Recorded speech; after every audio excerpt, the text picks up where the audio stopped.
Welcome to On the Chain. I wanted to ask a question. So two big things as far as where we are in this whole thing, right? So it was funny. I put a tweet out. I thought it was 5 times, 6 times. The SEC told basically Ripple go pound sand. We're not releasing the Hinman emails. Someone had corrected my tweet and said, no, Chip, it was actually 6 times. Okay. Which is even crazier. So 6 times. So as far as where we are now, I mean, where is the judge sitting with this? And if it were just like public citizen, Jane Doe or John Doe that said, I'm not going to give it up. Or let's say Ripple was going to say, I don't give it up. How is it? Who is the SEC, a government agency that is a regulatory body that is that gets paid by we the people?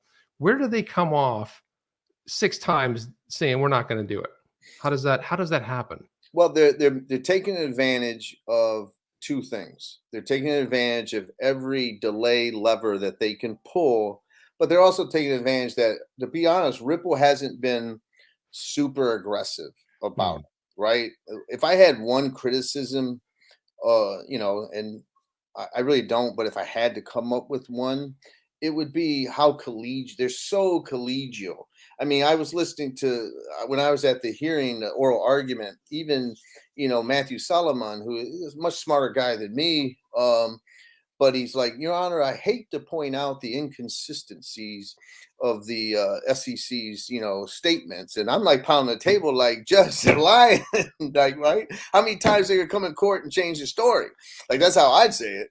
But they're very professional, very collegial. And so, like, what happens when I get an order from a judge, I then ask the judge for a 10-day order. Like I say, 10 days or 30 days. Judge says these documents are relevant, turn them over to Deaton, right? And so then I actually present the judge with a 30-day order that the case be dismissed. It's a conditional dismissal unless they turn them over.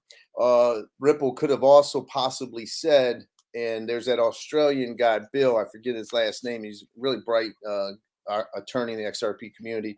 So he should be given credit for pointing this out as well, was that Ripple didn't say, listen, we need to deal with the attorney-client privilege, the deliberative process privilege, all of that at one time, right? So they got to argue deliberative process, then they got to do the motion to reconsider, then they lost the motion to reconsider, and she said order them, and then they said, well, we got to do the attorney-work privilege, attorney-client privilege now, and so it was allowing them on a step-by-step, and so I think Ripple could have been a little more aggressive, but the bottom line is, they have 14 days from the day Judge Torres ordered it to file a motion for reconsideration.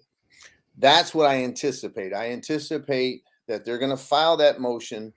Ripple would then have 14 days to answer. I'm assuming Ripple would answer it within 7 days, right? Like, they anticipate this. They should have it ready to keep that clock from ticking. And then the judge denies it. Then they could say, Judge, we want you to certify this appeal to the Second Circuit on the discovery issue, and she'll turn that down. And then finally, believe it or not, they could do what I did on that thing called a writ of mandamus, where they go to the Second Circuit saying, basically force Judge Torres to do her job correctly, right? If they pulled all those levers, they would probably run out of time at the end of this year, right? It probably could cause them to go until January 1, where they're finally have exhausted everything. When I say January 1, it could be January 5 or something like that. But where they exhaust everything, and then the judge says, order it now. Now, I have a question or an issue, which is, I have to believe there's stuff in there, because a lot of people on Twitter is like, hey, John, what if there's not much in there? And it's possible. It's possible the SEC would fight this much just because they don't want precedent. But if there really wasn't something in there very useful for Ripple, why wouldn't they have turned it over under the protective order? Ripple's not allowed to comment what's in it. Brad Garlinghouse, Chris Larson, none of them are allowed to ever comment what's in it. And it never gets, they could have done that privately, right? It would have never been public. And so I can only assume, and it's speculation, that there's something in there, most likely people talking about XRP in that email chain. Like, hey, if you're giving ETH pass, why not XRP? There's somebody making that argument along the way, and they don't want Ripple to be able to serve that up. That if the enforcement lawyers were debating whether or not XRP is a security or not a security, then how the hell would Ripple know that they are in fact? Why would Brad or Chris? How could they ever be reckless? You Be know, And triumphant. there's no years clarity ago, at this they didn't point. know it. If in 2018 the SEC can't make up their mind. That's So right, exactly. so you got to think there's very positive there. But I know it's frustrating. And to your point, sure, if you're in a case and you're ordered it, you'd have turned it over long by now, or you've been held in contempt of court. But people have got to realize a judge isn't sua sponte going to say, oh, let me do this. Like, people will say, why isn't the judge dismissing this? Or why isn't the judge doing that? Ripple's not asking. Right? If Ripple doesn't ask, the judge isn't going to say, okay, let me just say this is enough. So Ripple's not asking for any of that. And so we're playing the delay game. Well, I do think And that.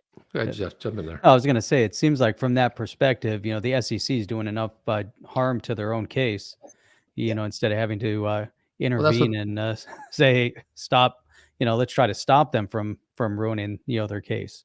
It's like yeah, go ahead. let's say the Sun Tzu. That's like never interrupt your enemy when they're in the process of destroying themselves. So they're Well, and on the civil, if we get away from the case and you look at what Empower is doing, you got to realize Empower is still fighting for transparency. The only emails the SEC turned over were the emails from Bill Hinman's SEC email to Simpson Thatcher emails back and forth, right? But the request asked for the emails to Consensus, to Joe Lubin, Vitalik, others, right? And so the SEC moved for summary judgment against Jason Foster, and he's saying, hey, wait a minute, you haven't still complied with the rest of it. And and you got to ask yourself why. Like, I guess here's the issue. Let's be fair for a second to, people get mad at me, but let's be fair to Lubin or Consensus or anyone else. I'm sure if Ripple had emails between them and Bill Hinman, they wouldn't want it to become public, right? Just as a matter of course, you just rather that kind of stuff not come out. But why won't the SEC release that? You can redact personal information. You redact any numbers, addresses, anything personal. But why is it so secretive that Bill Hinman's emails to Consensus or Lubin, why can't we see what that says? Like, there's nothing, redact anything proprietary that has to do with, the technology or any of that kind of stuff. But and they won't release it. And I'd be curious to ask someone like Charles Hoskinson, what's he think? He's a founder. Does he think that the public should be able to see communications? Because we know that there were December 7th, 2013, December 20th, 2013, and we know for a fact of two more meetings in April and June 8th, between Hinman and Consensus and Lubin and them. And so that's a lot of access at the same time that no other crypto companies were having. So for the sake of transparency, my God, what is wrong with us learning what that information has, as long as you protect people's private interests? And I'd be interested to know what Chris Larson says about that, because these are founders, right? And they might say, other than, well, we'd rather not. Well, of course you'd rather not, right? John, what would happen if if you were, if it was, if you were working on the case and you're not government and you don't adhere to what the judge says? So if the judge says you have to turn these emails over and then you don't, what happens to you as an attorney? if you continuously go against the judge's orders? Well, it would be, it's You get usually, reprimanded at some point? well, it's usually the party, right? So the attorney, if the client, so the SEC attorneys represent the SEC. But the bottom Right. line is the judge would normally say, I'm dismissing your case, John, if you don't turn this over. Or if it's possible the judge, if I ignored the order, then the other side could get sanctions, they could get attorney's fees and things like that. So a lot of people are worried, well, what if the SEC decides we're not going to turn over any of these documents, we'll just let the judge throw the case out? Well, there are certain rules. Ripple could argue that the judge needs to hear the merit, could ask for attorney's fees because of the issue and all of those things. And so I think at this point, I stand by what I said a long time ago. I think that if there's going to be a settlement, it will only be because they run out of time. It's the middle of January. They have to turn over those documents, or the judge is going to just grant a victory for for Ripple, right? But Like, does the SEC fight back, or did they stick by their guns and say we're not going to turn them over?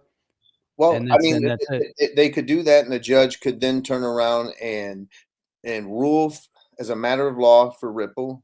XRP is not a security, and it's forever protected. And they could turn around and say, okay, the SEC needs to pay $30 million in attorney's fees because they're violating. They could do that kind of stuff, and so that would sort of be the result. I don't think Ripple or even the judge at this point would allow a straight, well, I'm just going to dismiss it, and then And nothing. and nothing, right? Well, Yeah. that's one of the reasons why I got involved, guys. I think you remember that, where I was worried about that a year ago. And if that were going to happen, I was going to, she can ignore me, of course. I'm not implying that she would listen to me, but I certainly would be filing something before the judge that, we need something like a declaratory judgment. Will you entertain a declaratory judgment that secondary market sales independent of Ripple as a matter of law are not securities, something like that. And so that was one reason to get involved, to try to protect us. Are you down with OTC? Please like, subscribe, and click the bell to be notified when the next video drops.